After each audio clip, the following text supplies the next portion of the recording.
Hello friends, welcome to ePathshala. I am Ruchika Joshi, working as an assistant professor at Postgraduate Government College for Girls, Sector 42, Chandigarh. Name of our paper is International Relations Theory and the name of the module is International Relations Theory and Feminist Interventions. In fact, gender or feminist perception is often missed in the formulation of international relations theories. But in our chapter, we'll get to know the importance, various concepts, and various perceptions raised by different feminist scholars, and we'll make the different scholars and intelligentsia a gender sensitive while formulating the theories of international relations. Objectives of this paper is to understand the development of feminist interventions in IR, to analyze the importance of gender in the formulation of international relations theories, to understand the social construction that structures out females from mainstream theories and public activities, the feminist criticisms against mainstream international relation theories. The issue of whether women gender should be included in the study of international relations theory can be traced back to the 1980s. Although the denial of women in politics and therefore political theory goes back to the earliest theoreticians of politics, international relations is a relatively new subject and the discovery of women's absence from international relations theory is therefore new as well. However, the relegation of women away from power or public life in general goes back a long way, and since power is at the root of international politics and to a large extent international relations theory, it is important to note that women were viewed as subordinate in Western political theory and in many Eastern ones as well from the very beginning of theorizing. For Aristotle and following Aristotle, other early thinkers, women's inferior position in society followed from her nature, which he considered as being inferior to that of men, and this was because of an inherent lack in female biology. For St. Thomas Aquinas, women were the cause of sin and therefore should occupy a subordinate position in society. Both believed that the sole purpose for the creation of the female species was procreation. The natural outcome of this line of thinking was to shut women out of the public sphere and relegate her to the household. Much later, Jean-Jacques Rousseau too expressed similar ideas when he said that women's subordinate position in society springs from the fact that they became mothers. The mutual duties of the two sexes are not and cannot be equally binding on both. Women do wrong to complain of the inequality of man-made laws. This inequality is not of man's making, or at any rate it is not the result of mere prejudice, but of reason. She to whom nature has entrusted the care of children must hold herself responsible for them to their father.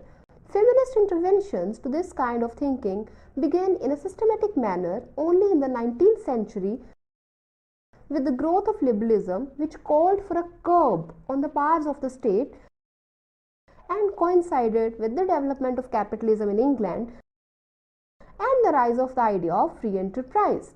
Political liberalism opened new vistas in political theorizing, within which some thinkers like J.S. Mill advocated legal and political rights for women, denying that women were inferior to men by virtue of having women's nature, nervous, intuitive, etc. Women's subordination actually came from customs and legal systems whereby men denied women education and equal political and legal rights, leaving women with no option but to get married and retire to the private sphere of the household.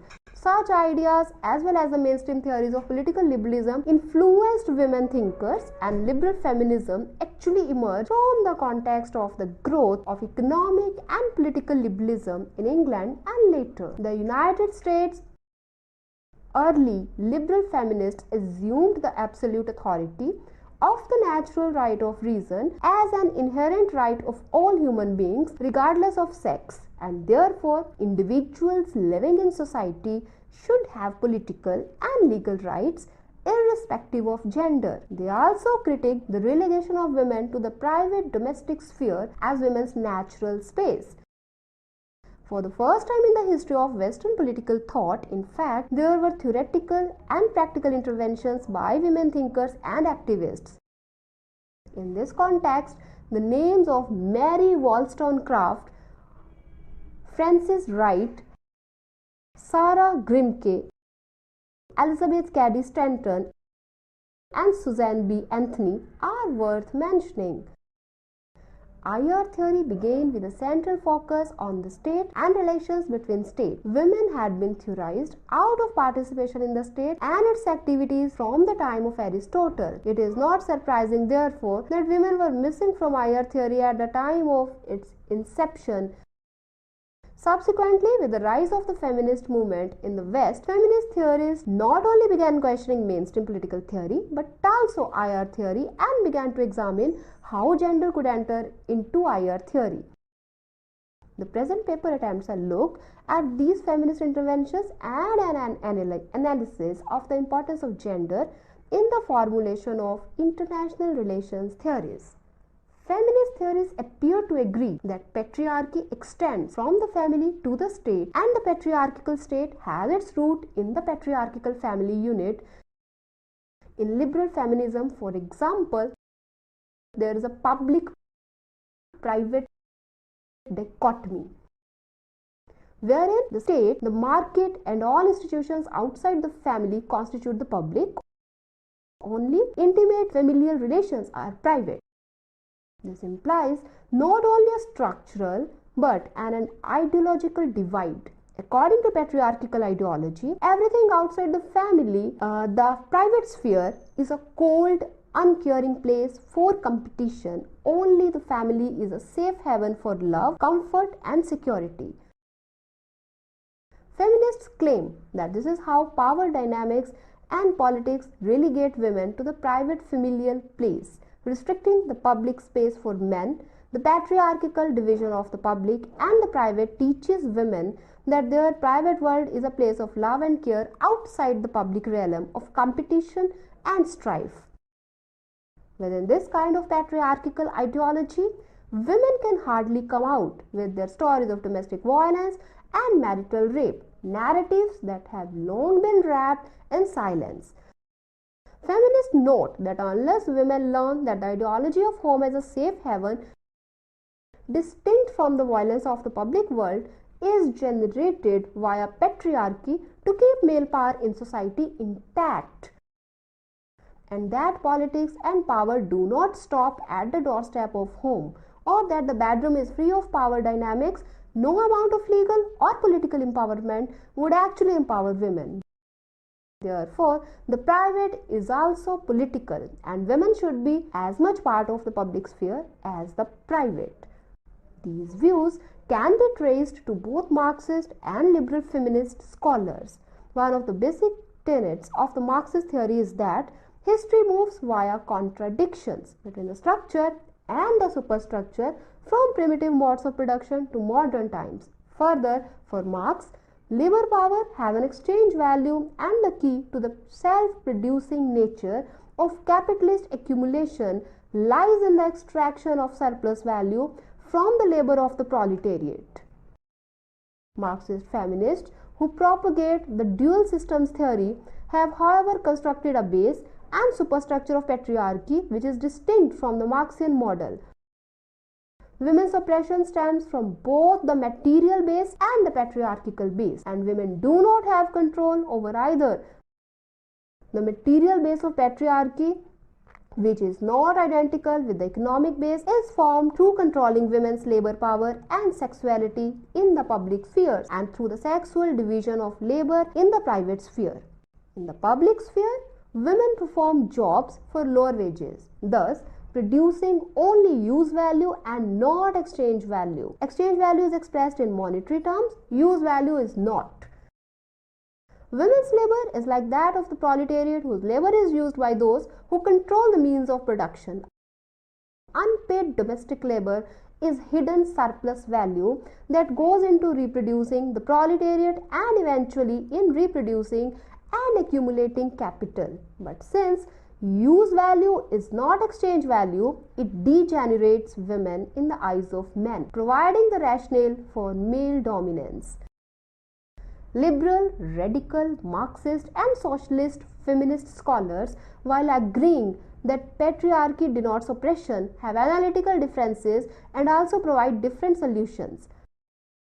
Early feminist work on the state analyzed how women were subordinated by a centralized state. Later, however, it was realized that states are differentiated entities and feminist interventions began in the different aspects of the state and statecraft. It is from such roots that feminist interventions also began in the field of international relations, since international relations began as a discipline that dealt with relations between states. However, there has been a widening and deepening of the discipline over the years, particularly since the late 1980s and especially following the collapse of the Soviet Union, when a state collapsed not as a result of international power politics or war, as had been the general conclusion of earlier IR theorists who focused on the state and interstate power relations, but as a result of an implosion in which non-state variables played an important role. In fact, it is interesting that one of the most basic identities, in fact, the one identity that is natural and not a construct, that is the gender identity. It was discovered by feminist scholars, found no place in IR theory, even though the masculine foundations of the patriarchal state induced many decisions leading to a perception of patriarchy to the detriment of women who made up behalf of humanity. When feminist interventions in this area began, there was already a large amount of research on feminist theory, but the specific implications of gender on IR theory had been, for the most part, had not been studied in any depth. It was only in the late 1970s that women began asking uncomfortable questions which challenged the foundation myth of IR theory and explored avenues by which gender could be integrated into international relations.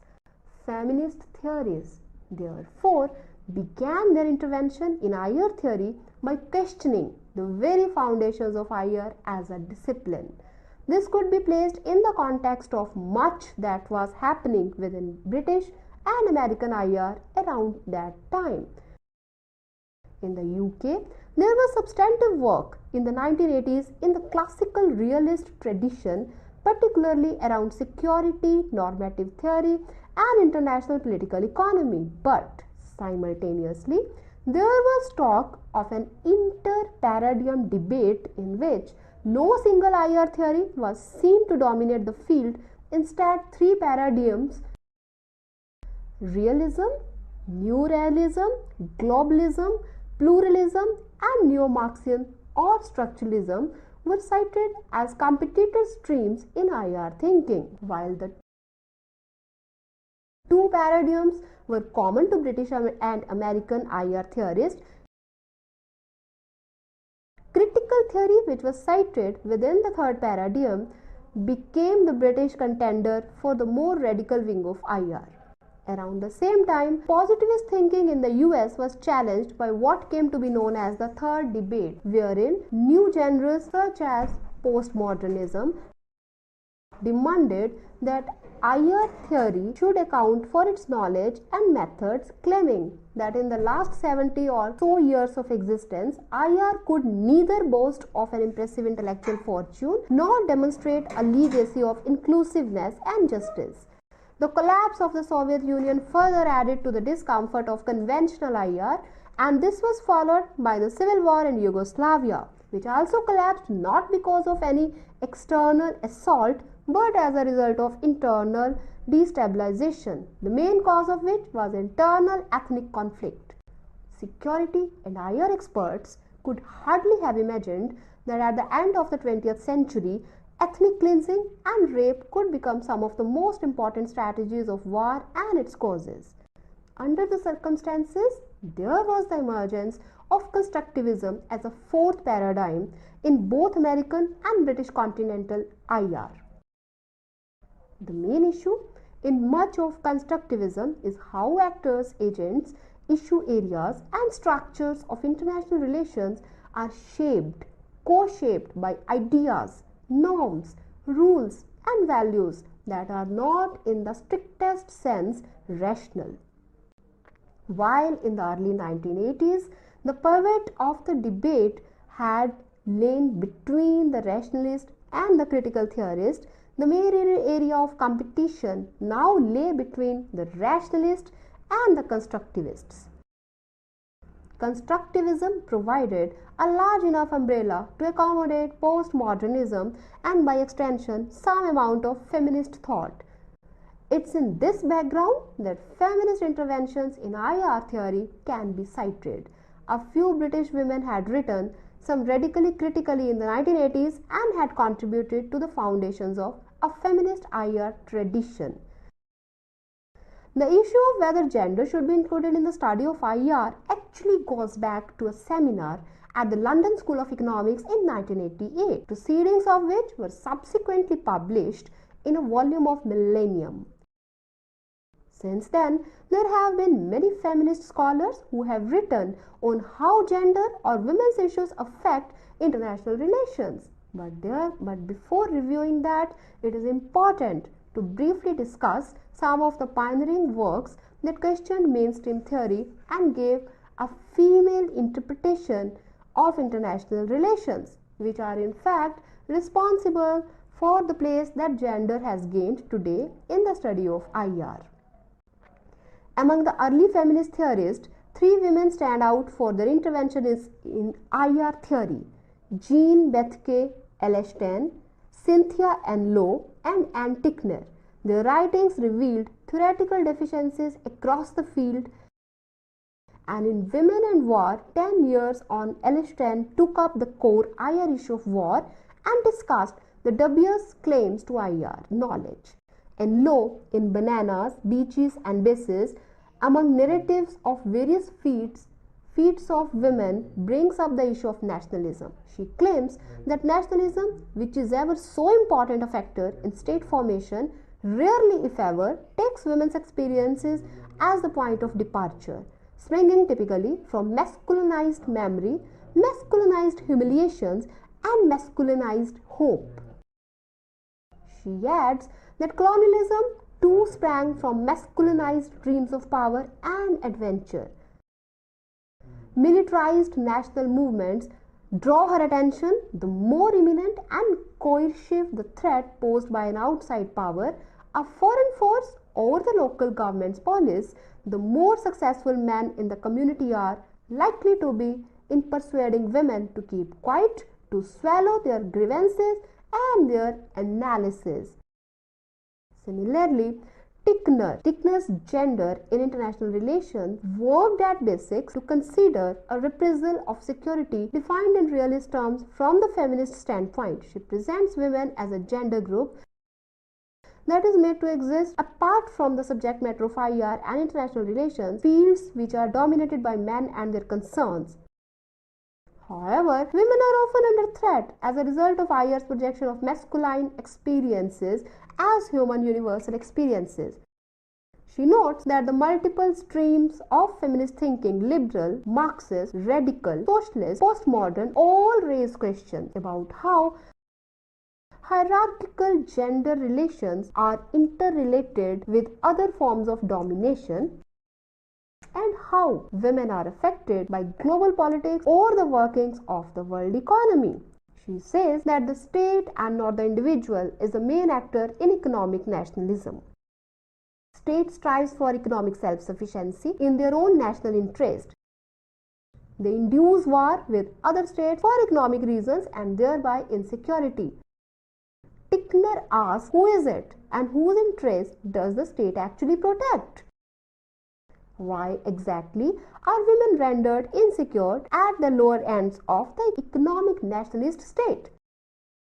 These questions reach the bone of international political economic thinking. Her objective is to locate feminist IR in official IR, integrating feminist perspectives into IR as the first step towards a new international relations that will transcend gender. Earlier studies also focused on male and female styles of functioning in public office, and this too has relevance to international relations because styles of functioning can affect foreign relations. Feminist writers characterized the male style as adversarial, rational, hierarchical, competitive, authoritarian, and product oriented, while the female style was seen as empathetic, collaborative, participatory, supportive, meditative, and process oriented. Conventional IR is a study of state, non-state actors and market transactions where neither man nor woman figures by himself or herself, the focus being on impersonal actors, structures and systems processes. Yet in this abstract system, there appears to be a structuring out of women and their activities, and this affects how people think about empirical international relations and the political economy.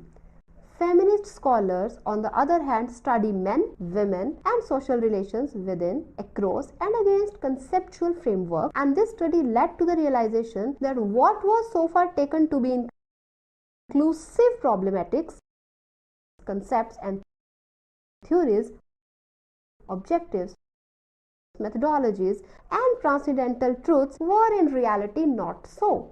In fact, IR's concepts, knowledge, and methodologies bore the mark of their collective and individual creators who were marked by gender, race, class, and culture. Feminist theorists are therefore concerned with what is missing in IR theory as well as in the durable actors, structures, and processes of the world. They question whether the absence of women and gender in IR warranted theoretically and empirically, or have women and their political and economic activities have structured out of international relations by level of analysis that do not apply to men and their activities, even though conventional IR is supposed to be about abstract actors, structures, and systems. How can IR talk about continuities and discontinuities if it does not recognize women's agency? Why is there a silence in IR about the global structure of male dominance which affect IPE? Feminist interventions in IR are diverse, but all are concerned about the invisibility of gender issues within mainstream IR theory.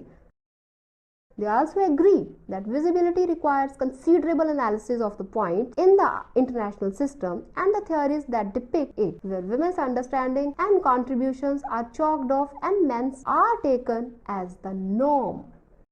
So far as feminist standpoint theory is concerned, it claims an epistemic privilege over the character of gender relations and of social and psychological phenomenon in which gender is implicated on behalf of the standpoint of women. In feminist standpoint theory, the feminist is the transformer. She enhances her own agency by putting her lived experiences on the same plane, if not a higher plane, than the women denying authority. The questions here therefore is whether there is a women's standpoint in IR and IPE. Is there a relation between the social construction of males as men, for instance, on the topics that IR analysts consider to be within the field? The importance of this area of reasoning lies in the deconstruction of abstractions that may be invisibly gender marked. In this sense, it is a type of critical theory that aims to empower the oppressed, and that is women.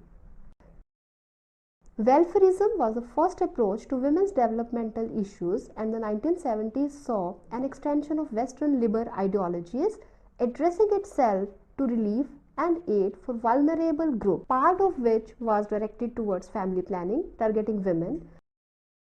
Women in Development, a women's caucus that emerged from the Society for International Development, criticized the welfare approach for its paternalistic perpetuation of existing gender roles and thereby dependence, rather than on individual autonomy.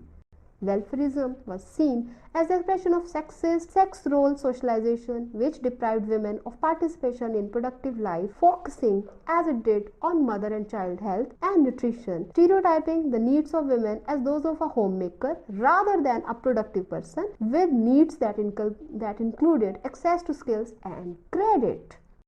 Women's issues in development were brought to the international limelight through official United Nations conference, which gave legitimacy to the broad platform of feminist activities both at the national as well as at the international level. In today's fast-changing world, gender is now seen as an important factor in war and peace. Actually, empirical situations involving women in former Yugoslavia, the Darfur crisis, the attempts to reconstruct Afghanistan have all demonstrated the truth of some of the feminist interventions in IR theory. Recognizing the need for difference, the post-genocide government has ensured the presence of substantial number of women in decision making, particularly in the Rwandan parliament. The adoption of United Nations Security Council Resolution 1325 in October of 2000 was a watershed because this resolution recognizes the role of women in peace building and the prevention and resolution of conflict and calls for study of the impact of conflict on women and girls. It marks for the first time the United Nations has taken formal action on gender issues on security matters. In the final analysis, the kind of understanding and knowledge that feminist theory has given visibility to is a first step towards the promotion of a more equal and peaceful world. So, as we have seen different perspectives raised by feminist scholars, and we got to know that often gender sensitivity is ignored while formulating the theories of international relations. But we also made an understanding that women should be made into the process of decision making. She, being a peace-loving creature, if could be given an opportunity to formulate theories of international relations, then I believe that would be able to counter the war and various conflicts we see in the present day world right now. So, the need is to become gender sensitive while formulating theories of international relations.